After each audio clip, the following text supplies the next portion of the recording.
Mwanariadha wa mbio za mita 100 upande wa wanaume nchini Kenya, Ferdinand Omurwa Omanyala hatimaye amepambana na kufanya vyema aliposhiriki katika mbio hizo kwenye mashindano za Rome Diamond League zilizofanyika katika mji wa Rome, Italia.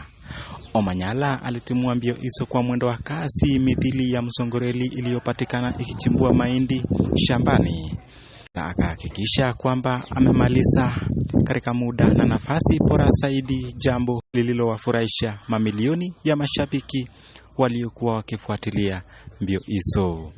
Japo Omanyala alipokea ukinzani mkali kutoka kwa baadhi ya wanariadha tajika zaidi kote duniani, wakiwemo mwanariadha Letsile Teboko kutoka Botswana, mkinzani wake wa jadi Noah Lyles kutoka Marekani, Akani Simbine kutoka Afrika Kusini, Emmanuel Eseme kutoka Cameroon, miongoni mwa wanariadha wengine stadi. Alitumia uweledi wake wa miaka mingi hadi kuhakikisha kwamba amewaonyesha kifumbi baadhi ya wanariadha na kumaliza mbele yao.